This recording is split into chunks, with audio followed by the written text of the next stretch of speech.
Lawson, c'est quoi la pertinence de ce désengagement anticipé? Nous étions plutôt partis sur le 30 nous étions plutôt sur une lancée avec ces dates avancées définies d'un commun accord entre les autorités maliennes et le Conseil de sécurité des Nations Unies, le 31 décembre 2024. Sauf que, selon les autorités maliennes aujourd'hui, il ne faudra pas attendre la fin de l'année 2024 pour assister donc à ce retrait définitif de la MINUSMA. C'est quoi la pertinence de ce retrait, du moins de ce désengagement anticipé?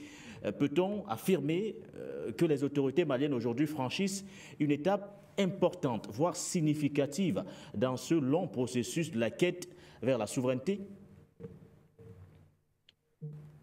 Il me semble de toute évidence, M. Nguéné, que l'annonce de ce retrait anticipé sur le calendrier prévu démontre de façon magistrale, je dirais même ex-cathédrale, la compétence des autorités maliennes, la volonté de résilience du peuple malien et également cette démonstration magistrale qui déconstruit, n'est-ce pas, une conception féroce et qui est ancrée dans une forme de racisme que les Africains sont incapables de faire quoi que ce soit. Il faut toujours que les Européens ou les impérialistes les aident à se tenir debout. Les Maliens viennent de démontrer effectivement qu'ils ont l'intelligence, ils ont la compétence, ils ont le leadership, mais aussi ils ont cette force, cette volonté de s'assumer par eux-mêmes. Donc il faut féliciter cette annonce, cette démonstration, en tout cas qui fera date dans l'histoire, mais aussi montrera à tous les autres pays africains qui sont encore dans cette logique de perfusion handicapant, de penser toujours que leur colonne vertébrale va être toujours une forme d'Occident, n'est-ce pas, parce qu'ils ne peuvent pas agir par eux-mêmes. Il faut aussi, de ce point de vue, permettez-moi quand même de souligner le courage de certains acteurs, comme le ministre des Affaires étrangères du Mali, et qui a toujours de façon magistrale montré qu'il maîtrise non seulement la doxa, mais c'est quelqu'un qui a cette compétence qui fait rêver, en tout cas, à tous les Africains. Le leader Assimi Goïta et tout son gouvernement pour l'efficacité de cette action. Ceci étant dit, il faut quand même faire un petit rappel, interroger qu'est-ce que c'est que cette MINUSMA. Eh bien, c'est cette mission multidimensionnelle intégrée des Nations Unies qui a été décidée en 2013 pour venir faire quoi? Pour venir sauver, entre guillemets, le Mali.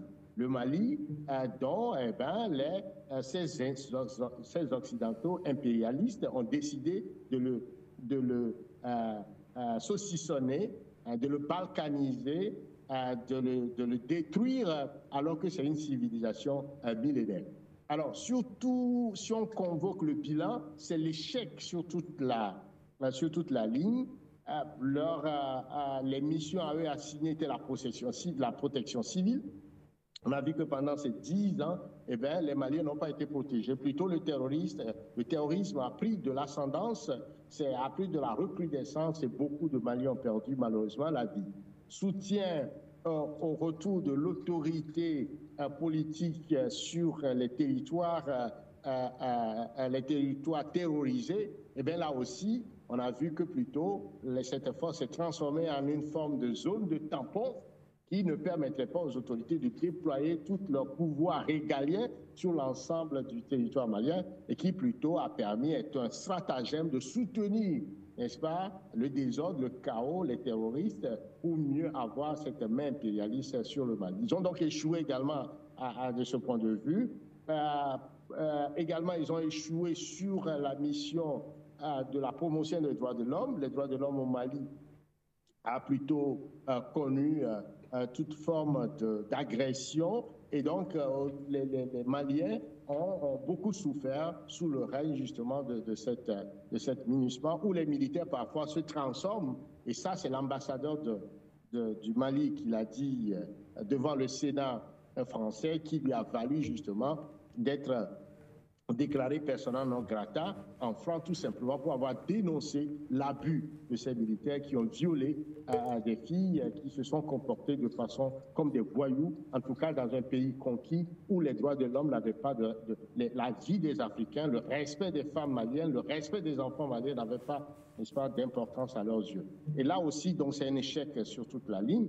Et finalement, cet munissement a été tout simplement une entreprise de mafia, tout simplement parce que c'est budgétivore. Alors si on convoque également le bilan économique, on parle de 1,2 milliard de dollars par an. Pour un pays aussi pauvre, aussi endetté, eh bien, une mission des Nations Unies se permet d'avoir un budget de 1,2 milliard par an et multiplié pour les 10 années qu'ils sont 1,2 milliard par an, ça fait quelque chose comme 840 milliards de francs CFA. Et cet argent sert à quoi? On vous parle de salaire, n'est-ce pas, du contingent militaire et civil. On vous parle de logistique. À quoi a servi cette logistique? Tout simplement, on vous parle de soutien à la population, mais les Maliens sont restés toujours pauvres. Alors, multiplier les 1,2 milliard par 10, ça fait quelque chose comme 12, n'est-ce pas, milliards de dollars, multiplié par 700 pour avoir le chiffre astronomique en termes de francs CFA. Cet argent aurait pu investir, n'est-ce pas, pour le développement durable du Mali. Et donc, aujourd'hui, c'est un fiasco total. C'est une façon aussi de démontrer que l'Afrique mise sous éteignoir, mise sous une forme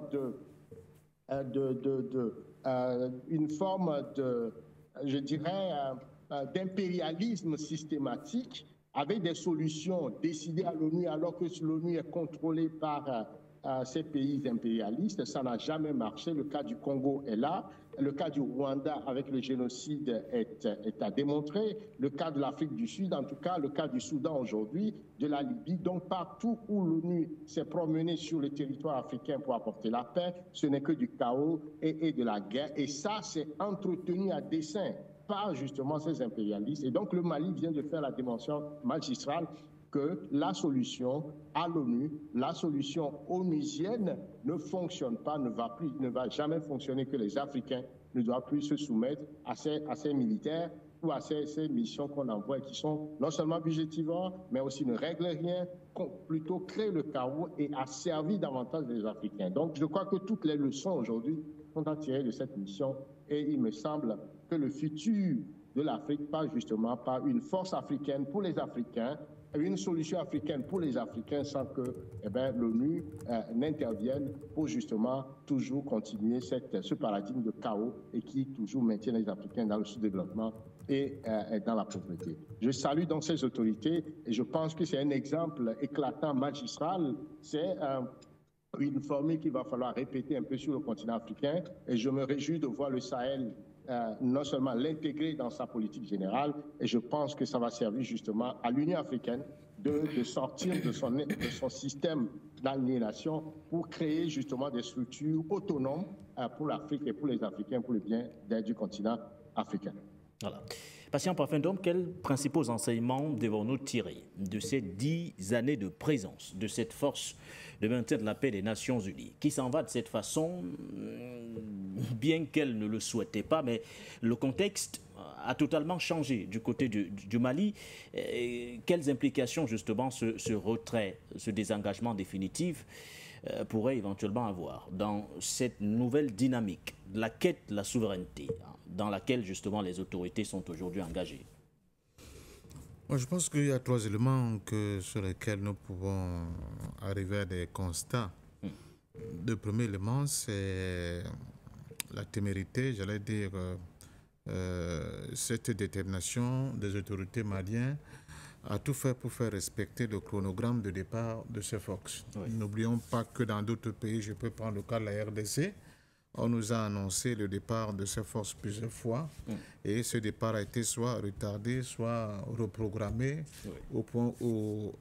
Compte tenu d'ailleurs du contexte sécuritaire également tendu. du côté de la RDC. Oui, mais à l'Est particulièrement. Oui, mais cet argument aurait pu tenir aussi en ce qui concerne le nord du Mali. Mais là où vous avez vu que le Mali n'a pas joué à ce jeu et a tout fait pour que le chronogramme de départ et démantèlement de ces bases se fasse le plus tôt possible, au point d'avoir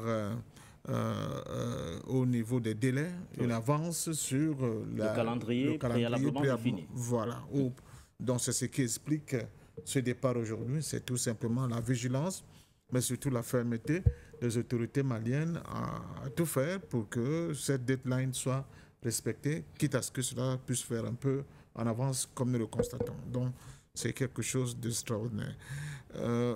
Deuxièmement, oui, tout ce que mes copanélistes viennent de dire sont assez pertinents et je les prends pour moi.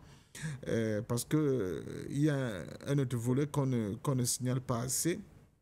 Souvent, il y a au-delà de la direction, c'est-à-dire de l'administration de New York qui pilote ces initiatives, les forces combattantes qui constituent quand même ces forces onusiennes sont constituées pour la plupart des soldats des différentes armées, même des pays africains. Donc vous allez voir... Ce sont des contingents. Des contingents qui viennent de gauche à droite et qui forment... Bon, et c'est là où la corruption commence parce qu'ils ont des salaires plus ou moins au-dessus des salaires qu'ils auraient pu toucher s'ils étaient restés dans leur caserne, dans leur pays, dans leurs propres armées. Donc on tente de les flatter en augmentant légèrement leur salaire et en leur donnant l'impression qu'en allant en OPEX, comme on dit, dans le cadre de cette force onusienne, ils se sentiraient mieux valorisés dans tous les plans, sur le plan de l'encadrement militaire, sur le plan des objectifs à atteindre, mais aussi sur le plan salarial. Mais on oublie que si on prend un cas comme l'éjection de Patrice Lumumba de son fauteuil de Premier ministre jusqu'à son arrestation et son assassinat, c'est justement ces contingents, donc précisément le contingent marocain des casques bleus de l'ONU qui a été à l'œuvre avec la complicité de la CIA, des services de renseignement français et belges pour aboutir à cette triste fin pour ce héros du continent africain. Donc, en fait, ce que je vais expliquer par là, c'est que quand ces contingents sont déployés sous la bannière de l'ONU, souvent la question de l'ordre leur fait perdre totalement ce qui est essentiel, à savoir qu'ils sont d'abord des Africains, qui doivent protéger l'Afrique, qui doivent protéger, n'est-ce pas, le leadership africain, surtout ceux qui se battent pour notre continent. Et ils ont tendance à s'aplatir devant les ordres qui viennent de l'ONU, même si ces ordres jouent contre leur propre peuple, le peuple africain évidemment, et jouent contre l'ambition légitime de l'Afrique de pouvoir se libérer. C'est ça aussi au niveau des formations que je pense que nos différentes armées doivent donner à leurs soldats, de leur dire, quel qu'en soit le mode ou bien le label, j'allais dire, sur lequel ils sont obligés d'intervenir, il ne faut pas qu'ils oublient qu'ils sont d'abord des Africains et qu'ils aient le droit de ne pas répondre à certains ordres qui leur sont donnés si ces ordres vont à l'encontre des objectifs, n'est-ce pas, de la libération du continent africain. Et la troisième chose La troisième chose que je peux énoncer dans cette perspective heureuse pour le Mali et pour l'Afrique, c'est quand même la vacuité de l'existence même de cette force-là. Bon, on l'a dit tout à l'heure, ils partent au nord du Mali, mais curieusement, leurs bases sont rapidement reprises par des terroristes, et appelons-les ainsi. Mais ils ont libéré le camp de Kidal avec une vitesse déconcertante, laissant avant même l'arrivée des forces armées maliennes, laissant les mains libres aux groupes armés terroristes. Non, c'est à dessein. Ce n'est pas qu'ils l'ont fait parce qu'ils ne savaient pas ce qu'ils faisaient, ça à dessein. Et vous allez vous rendre compte que une partie des armes qu'ils ont utilisées, c'est là où je voulais en venir pour le 3e niveau, et les armes qui, pour la plupart du temps, ne leur servent plus à rien, et la logistique en termes de véhicules, en termes de blindés, en termes de ceci, cela, ne seront pas rétrocédés à l'armée malienne, parce qu'ils étaient là pour faire quoi? Pour sécuriser les populations maliennes. Maintenant que leur mission arrive à leur fin, n'oubliez pas que le Mali cotise aussi au niveau de l'ONU pour que les déploiements de ces contingents soient possibles. Et le bon sens aurait quand même voulu que la plupart de ces armes soient rétrocédées à l'armée malienne qui a repris la main dans la même mission de sécurisation et de protection des populations. Mais vous allez vous rendre compte que la plupart de tout ce qui concerne leurs véhicules, leurs blindés, les armes, les munitions, vont prendre une destination qui n'est pas celle de Mali, alors que les budgets ont été votés pour pouvoir financer cette logistique et ce matériel-là dans le cadre de la sécurisation et de renforcement de la sécurité au profit des populations maliennes. C'est à ce niveau que, une fois de plus, on voit cette entourloupe, cette esbrouffe de la part de ces missions de l'ONU et de l'ONU elle-même qui doit beaucoup nous interroger. Voilà. Alors, c'est quoi la suite, Nabadou?